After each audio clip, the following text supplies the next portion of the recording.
അമ്പടി കേമികളെ പ്രായം കുറയ്ക്കാൻ വേണ്ടി മക്കളെ മുറിയിലിട്ട് പൂട്ട കണ്ണട മാറ്റി വയ്ക്കുക. ഇന്ന് ഞാൻ കാണിച്ചു തരാം. തരില്ല ഞാൻ, ഇതാർക്കും തരില്ല.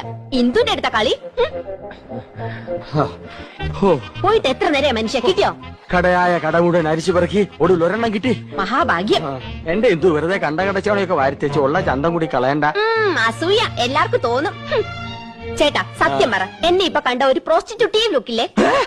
എന്റെ ദൈവമേ, അവിടെ ഒടുക്കത്തെ ഒരു ഇംഗ്ലീഷ്. എന്റെ തലവിധി. എന്റെ ഇംഗ്ലീഷിന് എന്താ കുഴപ്പം? നിങ്ങൾ പാന്റും ഷർട്ടും ടൈയോ ഒക്കെ ഇട്ടിട്ട് എപ്പോഴും അങ്ങനത്തെ ഒരു ലുക്കിനെ പറ്റി പറയാറില്ലേ? എടി അത് എക്സിക്യൂട്ടീവ് ലുക്ക്. നീ പറഞ്ഞതിന്റെ അർത്ഥം എന്താണെന്ന് നിനക്കറിയാമോ? ആ ദേ ഒരു അപേക്ഷയുണ്ട്. നീ യമുന റാണിയുടെ മുമ്പിൽ ഇംഗ്ലീഷ് പറയരുത്. പറയുമോ? അത് പിന്നെ ശീലായിപ്പോയി. എന്നാലും പറയൂല. എവിടെ അത്? ഇതാ. അയ്യോ, ഇത് നീളം വളരെ കുറഞ്ഞു പോയി. എന്നെ കൊണ്ടൊന്നും പറയിക്കണ്ട. നീ ആര്? നീലി വൃങ്കാതിയുടെ മോഡലാ. ഇങ്ങോട്ട് തിരിഞ്ഞു കടി. ചൂടാകണ്ട. നിങ്ങളുടെ കമ്പനിയുടെ തൈല്